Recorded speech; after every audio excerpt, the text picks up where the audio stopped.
Strict parent. मेरे काफी सारे ऐसे दोस्त हैं जिनके पेरेंट्स काफी ज्यादा स्ट्रिक्ट हैं एंड उनको देखकर मैंने काफी सारी चीजें सीखी है, समझी, और काफी सारी चीजें मैंने खुद भी पढ़ी हैं जिससे तुम समझ सकते हो कि कैसे इन्हें हैंडल करना। देखो, स्ट्रिक्ट पेरेंट के साथ ये दिक्कत नहीं होती कि वो तुम्हारी परवाह नहीं करते। प्रॉब्लम ये होती है वो तुम्हारी परवाह तो करते हैं, बहुत करते हैं, प्यार भी तुमसे बहुत करते हैं, बट वो अपनी परवाह या फिर अपना प्यार दिखाते हैं तुम्हें कंट्रोल करके। ठीक है, उनका यही तरीका है। लव लैंग्वेज होती है ना लोगों की, उनका लव लैंग्वेज है कि तुम्हें कंट्रोल करना।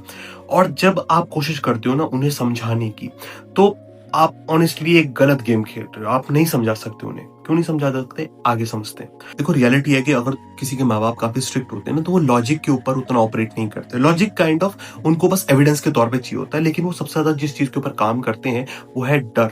डर किस चीज का? डर सोसाइटी का, डर फेल हो जाने का, डर की पकड़ से तुम बाहर निकल जाओगे, डर कि अगर तुम गलत हो गए, डर कि वो कहीं गलत निकले तो। इसलिए जब तुम ऐसी चीजें कहते हो ना कि मेरे पे भरोसा रखो पापा या मम्मी, मैं हैंडल कर लूंगा या कर लूंगी, उनके दिमाग में सुनाई देता है रिस्क। हैंडल कर लेगा? ये कहां से हैंडल कर लेगा? अगर हैंडल करने पे चला के तुम्हारी पकड़ से निकल जाएगा।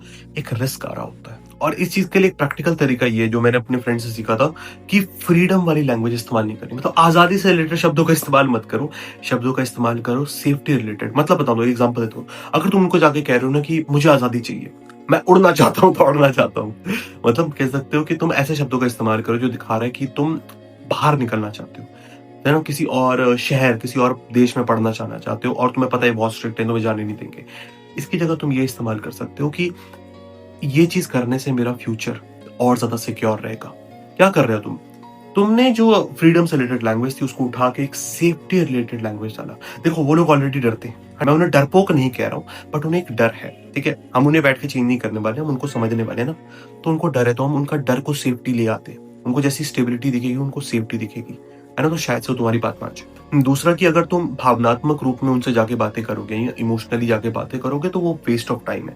अगर तुम उन्हें जाके कहोगे ना कि मुझे घुटन महसूस होती है, मुझे एंशियस महसूस होता है, मुझे एंजाइटी होती है, तो ये जो बातें हैं वो आपके लिए 100% रियल है, बिकॉज आप महसूस कर रहे हो, आपके लिए वो रियलिटी है।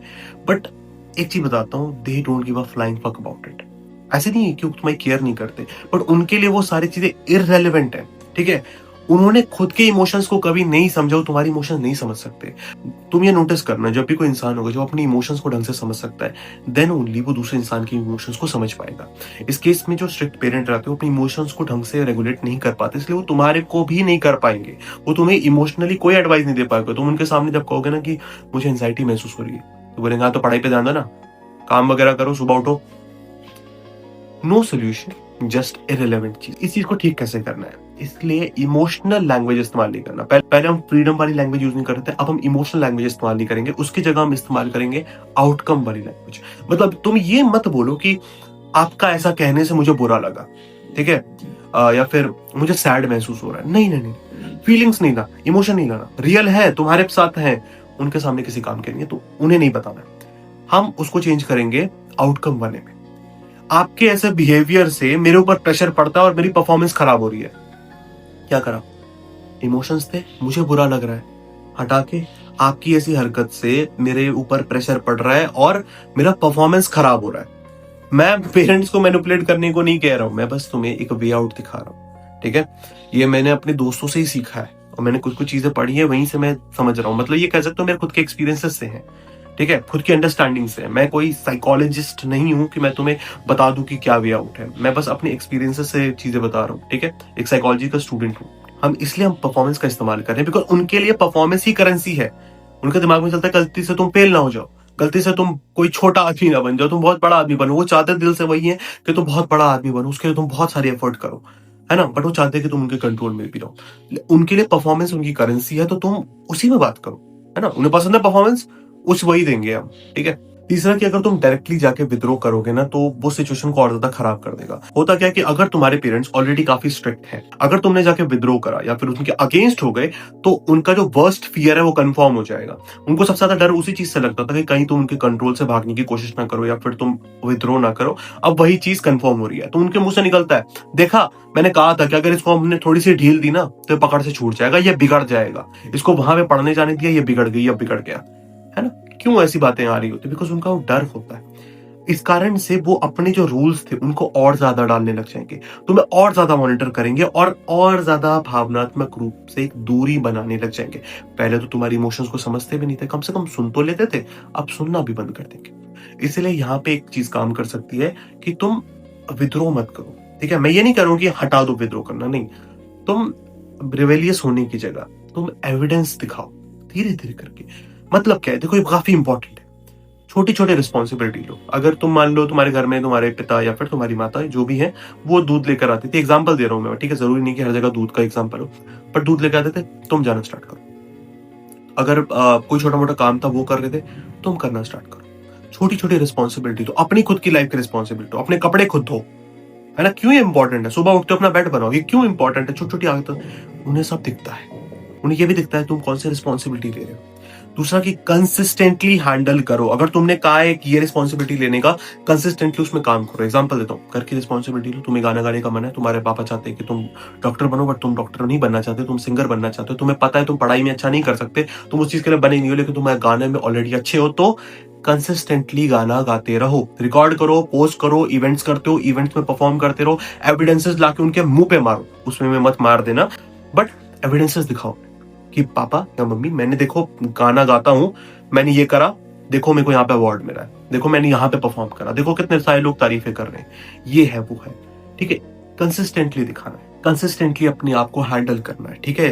छोटी छोटी रिस्पॉन्सिबिलिटी लेनी है। देन नेक्स्ट स्टेप आएगा डिमांड करो, बिकॉज तुमने ऑलरेडी उन्हें दे दिया है काफी सारा क्या एविडेंसेस। वो एविडेंस को डिनाई नहीं कर सकते, उनका दिमाग इतना बेसिक लॉजिक इस्तेमाल कर सकता है, बिकॉज एविडेंसेस हैं तो एविडेंस को डिनाई नहीं कर सकते, क्योंकि तुम्हें जो फ्रीडम मिलेगी ना वो प्रूफ से मिलेगी, आर्ग्यूमेंट से नहीं। उनसे जो तुम मुंह जुबानी लड़ रहे हो उससे तुम्हें कुछ नहीं मिलेगा, तुम्हें मिलेगा प्रूफ से। चौथा कि तुम्हें यह समझना पड़ेगा कि तुम अपने पेरेंट्स को नहीं सुधार सकते, वो ऑलरेडी बड़े हो चुके हैं, ठीक है। तुम्हारा काम नहीं है उन्हें सुधारना। मैं ये नहीं कह रहा हूं अपने पेरेंट्स को कहो कि बाढ़ में जाए, नहीं, माँ बाप है तुम्हारे, ठीक है, माँ बाप है, जैसे भी है तुम्हारे माँ बाप है। तुम्हारा काम है अपनी लाइफ बनाना, तुम्हारा काम है पैसे कमाना, तुम्हारा काम है खुद को एक अच्छी जिंदगी देना, उनको एक अच्छी जिंदगी देना अगर तुम देना चाहते हो तो। अपनी खुद की कैपेसिटी डेवलप करना, अपने आप को समझना, तुम्हारा ये काम है। उनका काम है अपने खुद के इमोशंस को समझना, उनका काम है अपनी लाइफ को जीना। मैं ये नहीं कह रहा हूं कि तुम उन्हें छोड़ के चले जाओ, एक बहुत ज्यादा इमोशनल डिस्टेंस बनाओ, नहीं। पहले खुद के पैरों पे खड़े हो जाओ, देन उन्हें समझाना। अभी तुम हर एक वे में उन पे डिपेंडेंट हो, तो तुम्हारे हाथ में फोन है, शायद वो उनके पैसों का है। जो तुमने कपड़े पहन रखे हैं, शायद वो उनके पैसों का है। तो तुम खाना खा के बैठ के वीडियो देख रहे हो, शायद वो उनके पैसों का है। तुम अभी कहां से विद्रोह कर सकते हो? इसलिए अगर तुम उन्हें इमोशनली एजुकेट करने की कोशिश करते रहोगे तो तुम खुद थक जाओगे, ठीक है। इसलिए रियलिटी ये है, या फिर तुम इस चीज का इस्तेमाल कर सकते हो कि अपनी एक्सपेक्टेशंस को रियलिस्टिक रखो। उनसे ये बिल्कुल एक्सपेक्ट मत करो कि वो तुम्हें कंप्लीटली समझेंगे, वो तुम्हारी भावनाओं को कंप्लीटली समझेंगे, वो नहीं समझ सकते। उन्होंने खुद को नहीं समझा अनफॉर्चुनेटली, वो तुम्हें कहां से समझेंगे, ठीक है। उनसे बस इतना एक्सपेक्ट करो कि तुम्हें थोड़ी बहुत आजादी दे रहे हैं, थोड़ी बहुत परमिशन दे रहे हैं, क्योंकि 50% फ्रीडम मिलना भी बहुत बड़ी बात है, बहुत बड़ा प्रोग्रेस है। 0% था, 50% पे आ गए, धीरे धीरे करके 60, 70, 80, 90, 100 भी जाएगा। तुम देखते जाओ, तुम कंसिस्टेंटली काम करते जाओ। एक और चीज की जो बाउंड्रीज की बात आती है ना, उसमें भी काफी इंटरेस्टिंग होता है ये चीज कि जो स्ट्रिक्ट पेरेंट हैं जितने भी, वो ना चिल्ला चिल्ली से नहीं डरते, बहुत चिल्लाएंगे तुम पे, ठीक है, बहुत चिल्लाएंगे, तुम्हें बहुत सारी बातें सुनाएंगे, इन चीज से उनको कोई दिक्कत नहीं है। उन्हें दिक्कत है तुम्हारे कंसिस्टेंट बिहेवियर से, ठीक है, डायरेक्टली नहीं, उन्हें उस चीज से डर लगता है। मैं और ये भी डर भी वैसा नहीं होता, मुंह पे नहीं आता, अंदर चलता है। क्यों? मान लो उन्होंने तुमसे कोई बात कही और तुमने मना कर दिया कि नहीं, लेकिन तुम कल उनकी बात मान गए, पता उनके दिमाग में क्या आएगा? ये नहीं कि ओहो हम जीत गए, नहीं, बच्चे नहीं हो। उनके दिमाग में आएगा प्रेशर काम करता है बेटा, इस बच्चे पे प्रेशर लगाओ, 2 दिन इसको बोलो, 2 दिन है ना इसको सुनाओ, यूं मानता है मेरी बात। दैट्स प्रॉब्लमैटिक, है ना। इसलिए इस केस में हमें ऐसी बाउंड्री चूज करो, छोटी बड़ी, जो भी तुमने डिसीजन लिया है, तुम्हारा डिसीजन है, अड़ जाओ। तुमने सोच लिया ये चीज करने का, करो। और एक और जो तुमने कहा ना, जो सोच लिया, प्लीज उसको बहुत ही ज्यादा सोच समझ के करना। ये नहीं कि तुमने गलत डिसीजन सोच के बैठे हुए हो फालतू में, देन तो क्या ही कह सकते कि इस टॉपिक के ऊपर अगर आपने मुझे गाली दिया, इंसर्ट करी, तो मैं टॉलरेट नहीं करूंगा, मैं कन्वर्सेशन छोड़ के चला जाऊंगा। ये तो मैं एग्जाम्पल के लिए कह रहा हूं, बट ये चीज तुमने बोली और जैसे ही उन्होंने नेक्स्ट टाइम ये कॉन्वर्सेशन स्टार्ट करी, तुम उठ के चले गए, that's very fearful for them, ठीक है। ये धीरे धीरे करना है, ये कह सकते हो एक्सट्रीम केसेस में ही करना है, बिकॉज तुम्हारे लिए तुम्हारी बाउंड्री जरूरी है, ठीक है। बिकॉज तुम्हें अपने आप को इमोशनली एजुकेट करना है, तुम्हें अपने आप को संभालना है, उन्हें नहीं। उन्होंने जितना तुम्हें संभालना था ना, संभाल दिया। तुम्हारी जितनी भी उम्र है और तुम ये वीडियो देख के तुम ये सारी चीजें समझ पा रहे हो ना, मतलब दैट्स इनफ। उन्होंने जितना संभालना था संभाल दिया, अब तुम्हारा काम है अपने आप को संभालना। लेकिन एक और पॉइंट आता है कि फाइनेंशियल इंडिपेंडेंस बहुत सारी चीजें चेंज कर देता है। तुम्हारे पास अगर पैसे होंगे ना, उतने तुम खुद से कमा रहे हो, तो काफी सारे तुम्हें लेवरेजेस जरूर मिलेंगे, ठीक है। तो इसलिए सिंपल सा है कि काम करो, बहुत सारा काम करो, बहुत सारी पढ़ाई करो, ठीक है, बहुत बड़ा आदमी बनो, ठीक है। वो चीजें से होगा क्या, क्योंकि मेरा एक फ्रेंड है जिसके घर में भी सिमिलर सिचुएशन थी, बहुत ज्यादा स्ट्रिक्ट थे उसके पेरेंट। क्या करा उसने, बहुत मेहनत करी, ग्राफिक डिजाइनिंग वगैरह करता था, बहुत अच्छे डिजाइन बनाता था, ठीक है। काफी सारे कंपनीज वगैरह के लिए काम करा। एक अलग से उसने रूम रेंट पे लिया, वहां पे रहता था। पेरेंट्स चिल्लाते रहते थे कि वहां मत रहा, बिगड़ा हुआ है तू, पता नहीं अपने फ्लैट पे क्या करता रहता होगा, है ना, गांजा हुक्का वगैरह। वो वैसा कोई इंसान नहीं था, वो गांजा हुक्का नहीं करता था। पेरेंट्स जानबूझ के ऐसे शब्दों का इस्तेमाल करते हैं ताकि प्रेशर बने। वो नहीं माना, शायद 4 साल हो चुके हैं उस चीजों को। Now he have his own flat, ठीक है, उसने खुद का फ्लैट खरीदा, अकेले रहता है, ठीक है, and everything is going good for him. Now he enjoys life. I am not saying that you will enjoy your life if you है ना स्टार्ट वर्किंग वगैरह, नहीं, वो तो अलग कॉन्टेक्स्ट है।